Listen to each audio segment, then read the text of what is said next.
Voilà, nous avons décidé ce soir de réunir sur ce plateau un citoyen et un imam qui ont en commun de vouloir sortir les Nantais musulmans du silence, de faire entendre aussi peut-être un autre islam, un islam compatible avec les valeurs de la République. Et nos invités ce soir sont Mossab Saadi. Bonsoir. Bonsoir, merci pour l'invitation. Vous êtes donc membre, comme je le disais, de l'AIOF, Association islamique de l'Ouest de la France. Citoyen aussi très actif sur le terrain et sur les réseaux sociaux. Et puis on a pu vous voir aussi ces derniers temps dans les médias, qu'ils soient écrits ou télévisuels. Donc votre visage dit sans doute quelque chose à nos téléspectateurs. Et l'imam de la mosquée As-Salam de Nantes, bonsoir. Bonsoir. Donc Belgassem Ben Saïd, on vous a vu aussi récemment sur l'antenne de Télé Nantes à l'occasion de votre prêche de vendredi dernier. On dit un prêche ? On dit ça? Ou un sermon? Sermon, prêche. Un sermon plutôt. On est ravis de vous recevoir ce soir puisque vous avez en commun de vouloir faire sortir un peu les Nantais musulmans du silence. C'était justement le titre de votre tribune qui est paru hier dans Presse Océan. Il faut sortir du silence. Et vous aussi, je pense que vous avez aussi ce message en commun à faire passer. Alors, pourquoi cette envie-là maintenant? Est-ce que c'est aussi parce qu'on vous a peut-être pas assez entendu auparavant? Vous a peut-être pas aussi assez tendu le micro. Il y a peut-être les médias qui doivent se regarder aussi. On le fait aujourd'hui, mais on l'a peut-être pas fait assez avant. Et aussi, voilà, c'est quoi la nécessité aujourd'hui de sortir du silence, peut-être, Mossab? Depuis les récents drames, on n'est plus à l'heure de la condamnation. Je pense qu'elle est suffisamment claire pour tout le monde. Elle n'est pas à remettre en question. Beaucoup sont dans le et quoi maintenant? Se pose la question de qu'est-ce qu'on va engager comme processus pour ne pas avoir affaire à de nouveaux drames. Et j'estime qu'il est nécessaire aujourd'hui de prendre la parole pour justement parler parce que l'heure n'est plus au diagnostic, comme je le dis si bien dans la carte blanche que j'ai amenée, mais je vois que vous l'avez sous les yeux. Je l'ai intitulé « Le devoir de résilience ». Parce que j'estime qu'on connaît les problèmes, on sait a priori où est-ce qu'il faut placer le curseur. Encore faut-il engager un réel travail d'éducation. Et moi, en tant qu'observateur critique, à la base, j'ai estimé que je devais sortir du silence pour faire un travail de médiation entre des experts religieux d'une part et d'autres experts sociologues qui pourraient se croiser. Ça peut prendre n'importe quelle nature, des débats publics. Alors, sur l'espace public, pourquoi pas mettre en place, pourquoi pas des think tanks, réflexion-action, parce qu'il ne faut pas se leurrer. Depuis les récents événements, je constate qu'il y a beaucoup d'enthousiasme et beaucoup de personnes qui bénévolement veulent contribuer, ajouter vraiment leur pierre à l'édifice, et qui ne savent pas trop comment. Et c'est pas il faut donner un peu de forme à tout ça, de concret à absolument. tout ça, mais ça veut dire qu'avant cette nécessité-là, elle n'existait pas? Alors avant les événements? C'est ce qui me fait dire qu'on n'est pas allé trop loin que depuis les drames. On est allé trop loin déjà en sous-estimant les problèmes, en n'y répondant pas suffisamment, assez timidement même d'ailleurs. Et, quand vous dites on, c'est les musulmans ou c'est un on général? Moi, en tant qu'observateur, c'est que j'ai compris très vite qu'un certain nombre de dignitaires religieux étaient assez dépassés par les événements. Il y avait un certain conditionnement qui fait qu'ils n'osaient pas, par exemple, remettre en question certaines sources scripturaires. Et quand vous dites sources scripturaires, c'est les écrits, le Coran notamment. Et comment dire, on est allé trop loin déjà en laissant une certaine parole avoir pignon sur rue, encore une fois, gangréner Internet, gangréner les esprits, se propager dans les prisons, etc.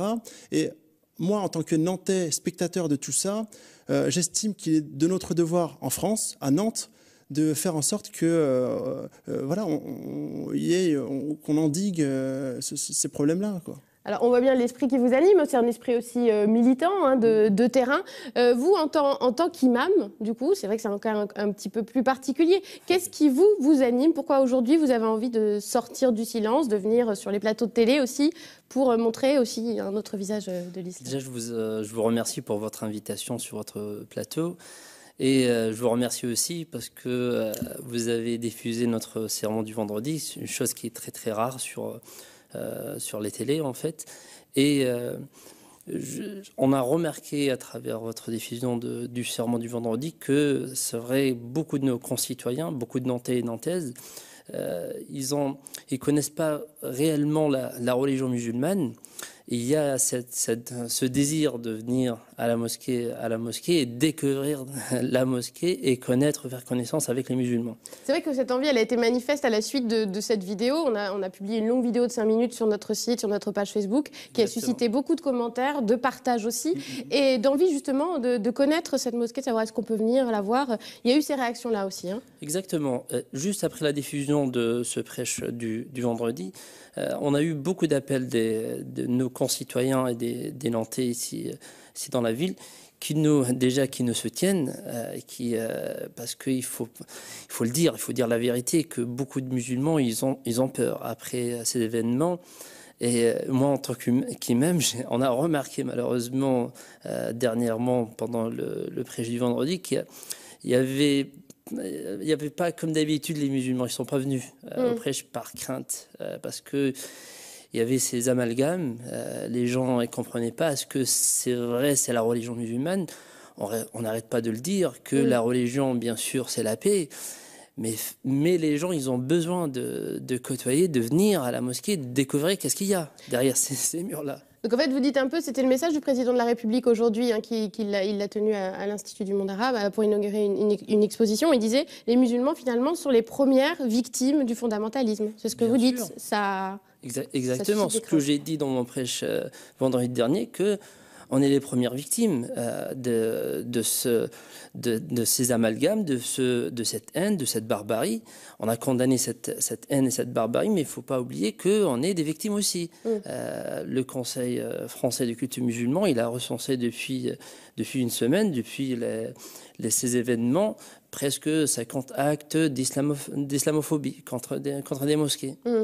Et à Nantes aussi, vous sentez cette islamophobie? Alors, ou peut-être pas jusque-là, mais peut-être une méfiance, des regards qui changent depuis la semaine dernière? Il y a cette curiosité, il n'y a pas vraiment une peur, il y a cette curiosité. Les gens, ils nous appellent, est-ce qu'on peut venir à la mosquée?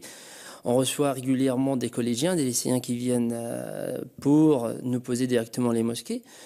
Moi, en tant qu'imam, j'étais à la manifestation samedi dernier en tête de cortège et on était content de voir tous nos concitoyens unis, peu importe leur religion, peu importe leur conviction, et on était content de voir ces gens-là.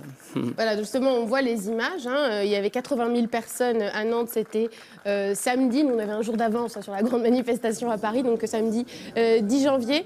Ils étaient présents, les musulmans, ils ont répondu présents à votre appel, parce que aussi dans votre sermon du vendredi, vous aviez fait appel à la marche. Bien sûr, le vendredi dernier, on a fait appel à ce rassemblement, parce que en tant que Français de confession musulmane, on a ce devoir de sortir et de dire qu'on est unis avec nos concitoyens,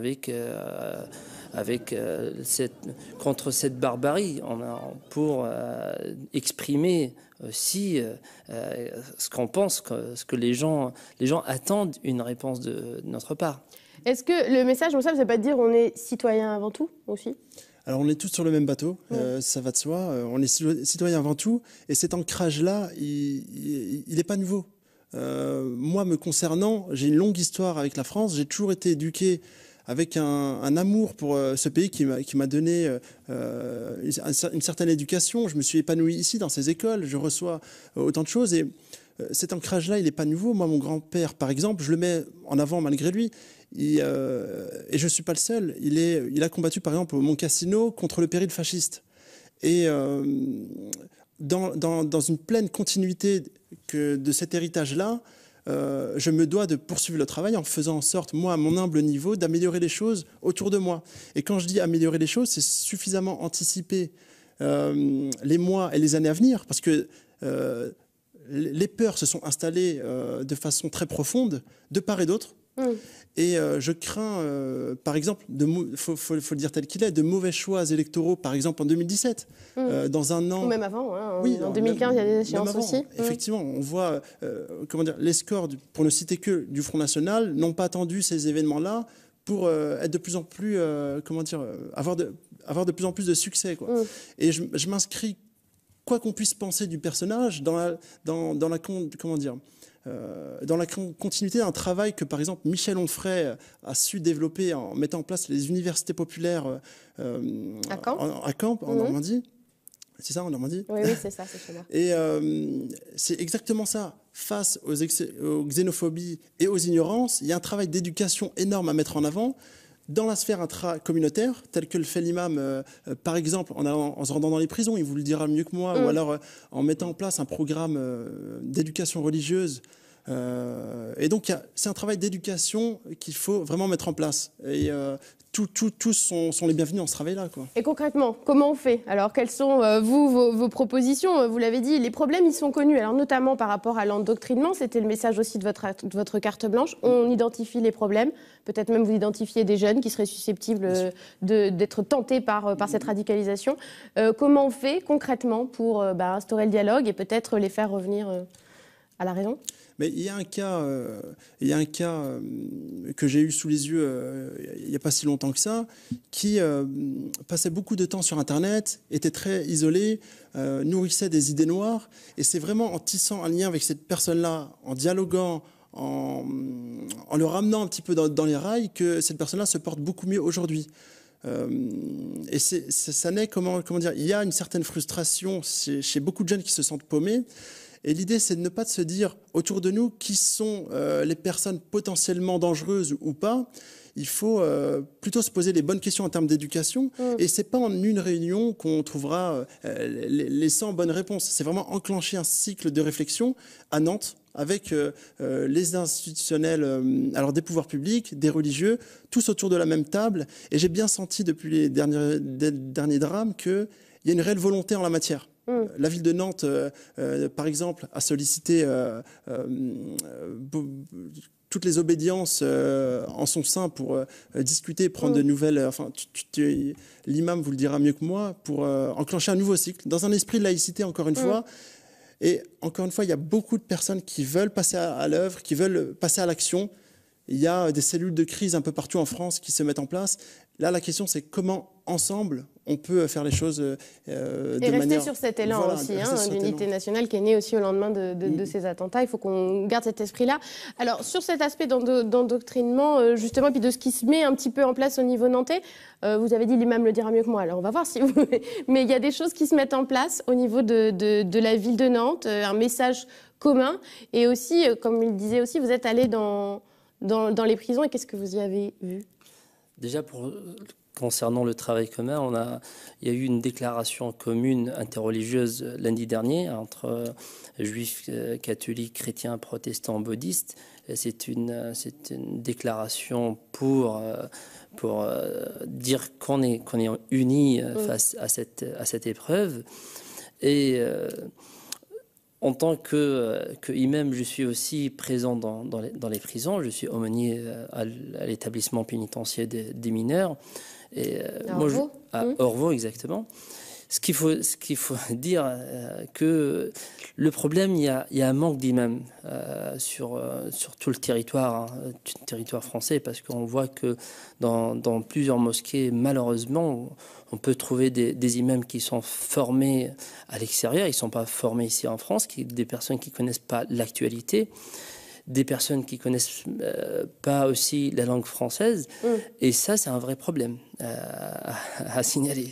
Oui. Donc c'est ça qu'il faut, former des imams, et puis peut-être aussi des imams qui sont, comme vous, on va dire, peut-être plus ouverts, plus respectueux des valeurs républicaines aussi. Et les jeunes, ils ont besoin des personnes qui comprennent le langage des jeunes, qui discutent avec eux. Parce que tous ces jeunes-là qu'on voit endoctrinés, ils viennent jamais à la mosquée, on les voit pas. Ils sont endoctrinés, que ce soit à travers Internet ou bien les prisons. C'est une réalité, il faut le dire. Et s'ils viennent pas à la mosquée, vous avez quand même l'impression d'avoir une prise sur eux, d'avoir une possibilité d'avoir une prise sur eux en tout cas? Des fois, surtout quand on se déplace par exemple dans les prisons, parce que c'est là où on peut les rencontrer directement. Si vont surfer un petit peu sur Internet, on n'a pas ce contact avec eux. c'est vrai, on a un travail sur le terrain.